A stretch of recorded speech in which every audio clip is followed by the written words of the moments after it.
I was diagnosed with beta thalassemia minor in my second pregnancy. What had happened was in my first pregnancy, they said that my iron was a little low. I was slightly anemic. I had been told that forever. It had kept me from donating blood. One time, I actually just barely made it and was able to donate blood, and then never again after that. So, which is a good thing. But anyway, so with my first pregnancy, they told me to start taking an iron supplement, and then that should fix the problem. So that pregnancy ended in a miscarriage, but I continued to take the iron because I planned on getting pregnant again. So with my second pregnancy, I go get my blood work done, and they're like, okay, so you're like slightly anemic. And I'm like, hang on a second. I said, I've been taking iron for a year now. I said, shouldn't that have fixed the anemia? And they said, okay, there's something wrong here then. Let's send you to a hematologist who I don't remember what kind of tests were done. I just remember her looking it up and saying, oh, you have beta thalassemia minor. And that was really not that big of a deal. My mom had been recently diagnosed with the same thing. I'm like, okay. They said that I would never have any symptoms. There's never any issues with it. It's no big deal. Okay, fine.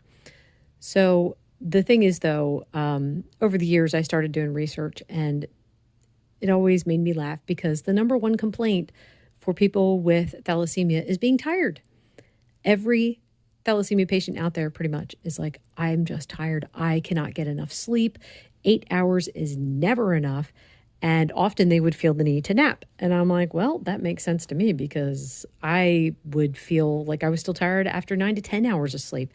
And I could always go for a nap. So, yeah. Anyway, I didn't really have it affect me worse than fatigue until the first time was after I had my last baby. I was in the hospital bed recovering from a C-section, and I couldn't lift my arms. I had never had that happen before. No matter what amount of effort I put into, I could not lift my arms. And thankfully, my mom was there, and she was giving me, she was feeding me ice chips because I couldn't move. It did go away, no big deal. That was in 2006. Didn't have any other problems until 2014 when I started having these rounds of weakness. I started getting slow. It wasn't all the time, and I couldn't figure it out, like what in the world was going on. I would carry something. We were helping my mom move at the time, and I would carry something out to the car, and it would just be like I'd have to get out the car I'd carry the box out to the car, and I'd have to stand there and rest for a second. I'm like, this is really weird. Something else is going on. Now, at that point, I did have blood work, like regular blood work done, and my hemoglobin had dropped down to like, I don't know, 9.3 or something like that. I normally ran between 10 and 11, but getting down to 9, I'm like, I seem okay, I guess. I don't know. The doctor had also put me on, let's see, what was it? She had me on a water pill because my regular blood pressure medicine wasn't keeping my blood pressure down. So she added in a water pill to see if that would help out. And, I thought maybe that had something to do with it. Maybe I was dehydrated or whatever. But then after about 6 months of that, I had a night where I was trying to I was like doing some crafts, and I suddenly couldn't hardly move at all. I would try to like raise my hand to my face, and it was terrible. It was like I was moving in slow motion. And my husband was at the table tennis club that night. So we called him. He took me to the ER because I was also having chest pain. I get to the ER. They're running all kinds of tests on my heart. Everything was fine.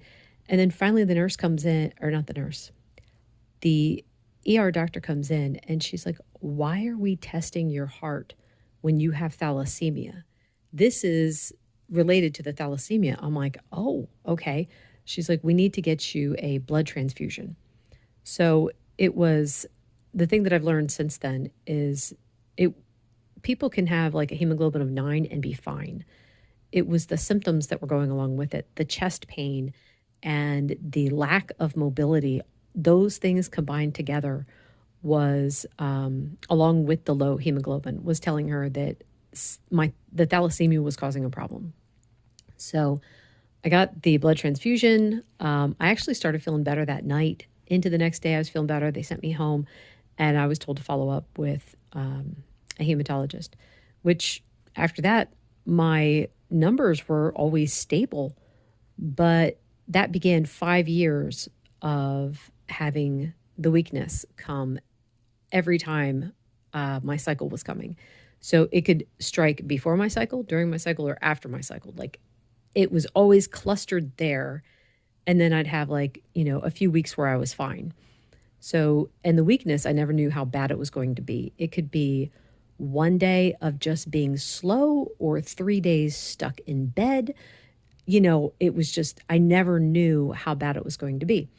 Now, I was taking a multivitamin back then. I was taking B12 complex. I was taking potassium just in case, because my potassium was also low at the ER at that time. So I was taking all these supplements. I was trying to eat, plenty of fruits and vegetables, whole grains, et cetera, et cetera. And it did nothing for me. And then I started the keto diet.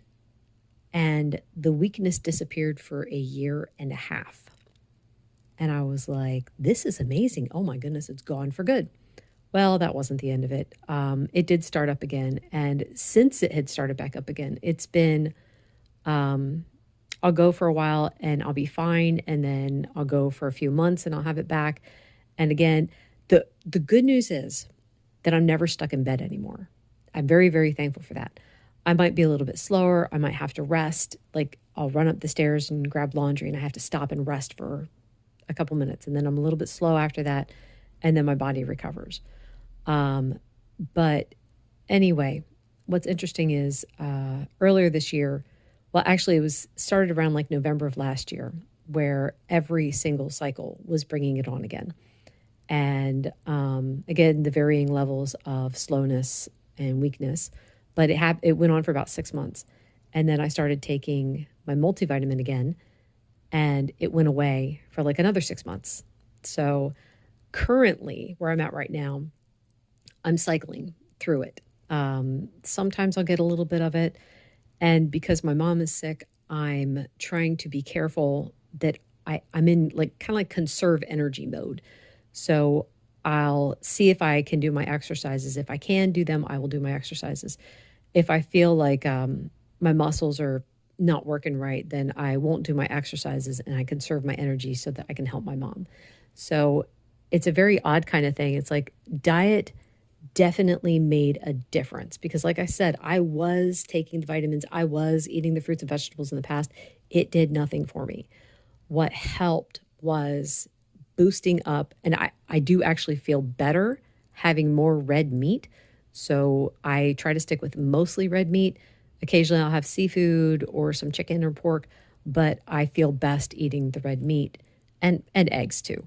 So I keep telling people I'm in a thalassemia group, and I will, if they're asking for diet recommendations, I'm like, meat and fat, definitely boost it because it makes a difference. You can't fix it 100%. I thought it was fixed for that year and a half, and that was fabulous. But I've accepted now, it's like, well, it can't be fixed. It can just be better. So I don't feel the need to nap anymore. I feel ready to go after 8 hours of sleep. I'm not dragging my knuckles because I'm so tired. Now I do get the weakness, but that's not the same as the fatigue. So there is a difference there. Weakness is there's no energy. Fatigue is low energy. I guess I don't know how else to describe it. Anyway, this has been an interesting ride. I hope this helps someone else out there with thalassemia. I know this would not help someone with alpha thalassemia. I mean, maybe having more meat would, but I don't know. So anyway, that is all for today. Thank you so much for listening. Bye.